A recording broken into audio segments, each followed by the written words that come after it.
The month of February. All right, the month of February. Let's talk about it. The first thing we're going to talk about is the planetary aspects that are happening, and then after we talk about that, or I give you those dates, thank you.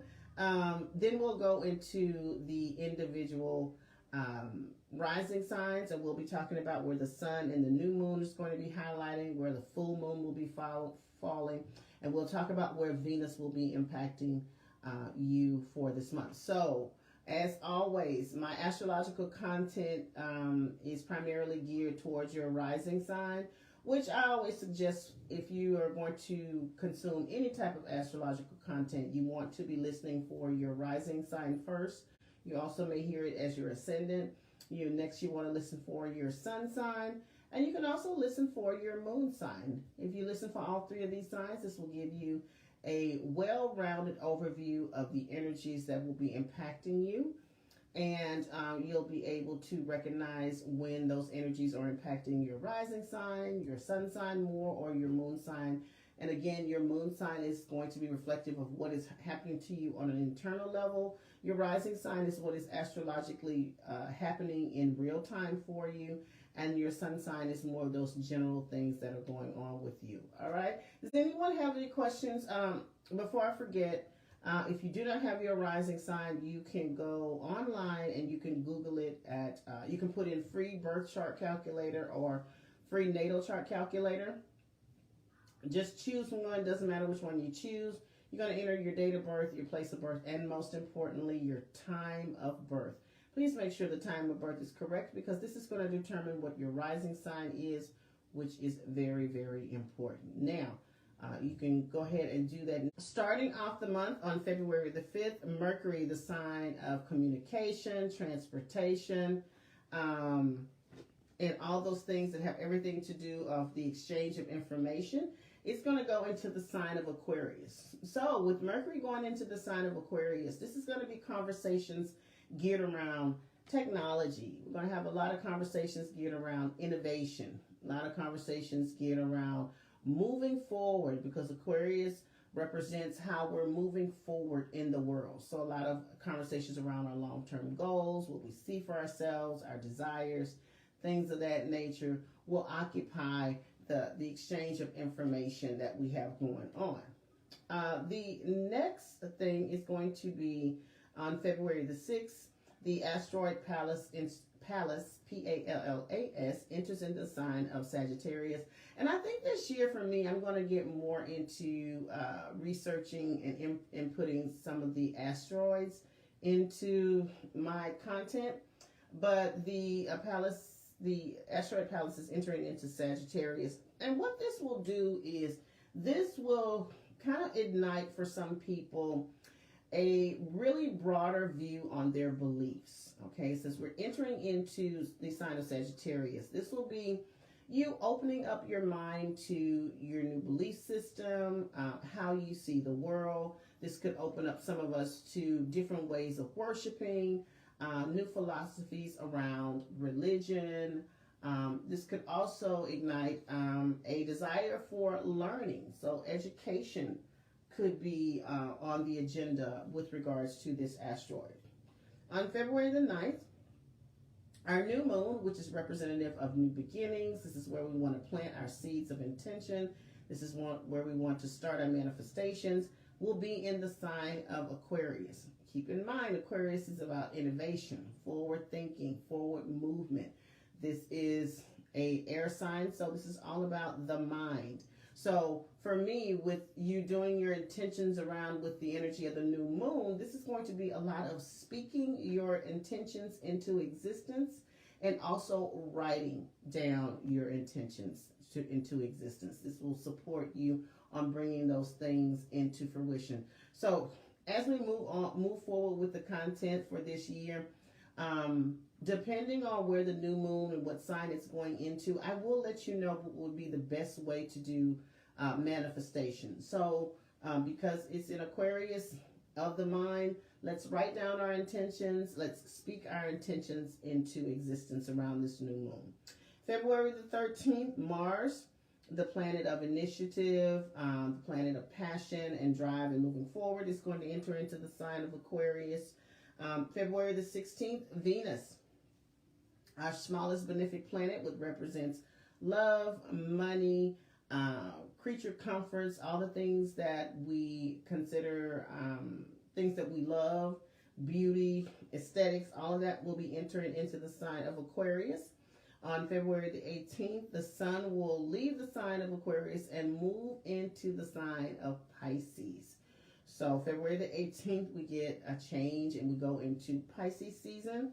February the 23rd, Mercury leaves the sign of Aquarius and goes into the sign of Pisces. Now, Mercury in the sign of Pisces is not necessarily the best placement for Mercury, because Mercury is the planet of the mind, and Mercury is the planet of the details. So Mercury wants to know everything there is to know about any and everything. It is very particular about the information that it receives, the information that it puts out, the exchange of information, and it wants to know how everything works in great detail. Now, when you take a planet that is so analytical like this and you enter it into the sign that is like Pisces. First of all, Pisces is a water sign.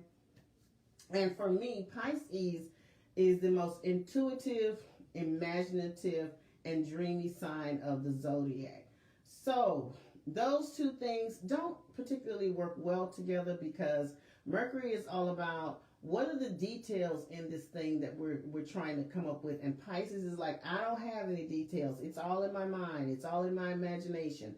I don't know how we're going to get there. I just know, I feel like this is a good idea. I feel like this is the direction that we should be going in. So Pisces is all about the feeling, about the imagination, and Mercury is about the details. So again, Mercury doesn't really do its best in this sign, but it is here, and that's where we are. So for me, I would advise you not to make a lot of major decisions around this time, because again, it's just not, there's no clarity there. Unless you're someone that is very intuitive and you're going to listen to your gut, and you do better when you listen to your gut, I would say that's great for you. But if you're someone that's very analytical, needs all the details in front of you, February may not be the best month for you to be making those types of decisions. Someone says, I have a dream, LOL. Yes, Martin Luther King, I have a dream. And Pisces actually is the sign of dreams. So we want to be careful, what we're doing and initiating around this time. And the final pass will be on February the 24th. The full moon will go into the sign of Virgo. So the full moon is about endings, adjustments, acknowledgments. It's also about the revelation of things that we need to see, because the moon will be at its brightest when it's full. This will be a time where you can get some clarity or get some vision, or you can get some knowledge of a situation that may have kept you in the dark, quote unquote. So this is going to be around the sign of Virgo.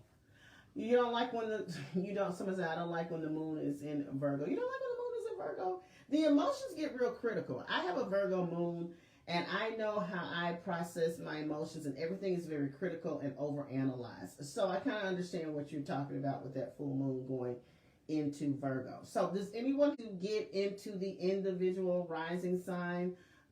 So once I get to your rising sign, if it is your rising sign, please put it in the comments so I'll know who I'm talking to on this live. And we're going to get started. We're going to start at the top of the zodiac, as I always do, with Aries. Leo rising. Guess who's a Leo rising? Me. So if you're a Leo rising, your February is going to look like the sun, Venus, and the new moon highlighting your 7th house. One-on-one relationships. So for Leo, one-on-one relationships. So this could look like marriage, romantic relationships, business relationships, family, friends, people that you employ for services. Those one-on-one relationships that you consciously go into with another person. So some of you could be, okay, so let's take this from the perspective of our single Leo risings. Some of you could be entering into a new relationship. Now, depending on what it is, where you are in life, could this be a romantic relationship? It definitely could. You could be meeting someone, or you could have your current relationship again taking on a new step in the relationship. So some of you could be getting engaged or moving in with someone, or just meeting someone that comes into your life with the potential to be around for a long time. But this could also look like a business partner. It's also look like your relationship with your family, because Venus is there. This is supporting of the relationship, being more loving, being more nurturing, being more caring. Now, if this is a business relationship with Venus being there, this could see your business partnership being more lucrative.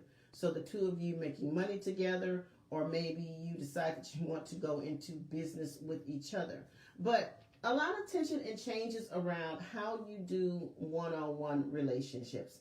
Some of your relationships actually could be coming to an end, because that sun there could burn out a relationship. Or if it doesn't actually end, it changes in how you relate to one another. So just be prepared, Leo risings, for a lot of talk, a lot of attention, a lot of movement around how you do one-on-one relationships.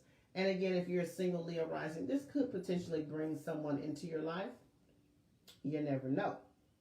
All right. The full moon will be in your second house. Endings, adjustments, acknowledgments around your money. Okay. Leo rising, and I know I'm speaking to myself. You got to get realistic on how you do your money. You're another one that needs to get on budget, needs to get on task, needs to be more serious about your money, especially your long-term investments. So we're talking about the money that you earn, so the money you earn from wherever you earn it, but we're also talking about your investments, so your retirement, your 401k, money that you invest in the stock market. You need to be really getting serious about it. Are you putting away enough for retirement? Do you have your money invested in things that are going to gain? Are you hemorrhaging money? Are you losing money on certain investments? So getting serious about that. This full moon could also bring an end to a stream of income that you have, okay? Don't panic. Typically when that happens, there's a new stream of income that comes behind it. Maybe some of you are finally leaving that job that you do not care for anymore. It could be finding a new job or starting a new business, all right? So we're going to be paying attention to our money. This is real simple for you. Paying attention to your money and really ending any bad money habits that you have. You could start that this month and really actually be successful with that for the remainder of the year. All right. Next is to you in the next video. Bye-bye.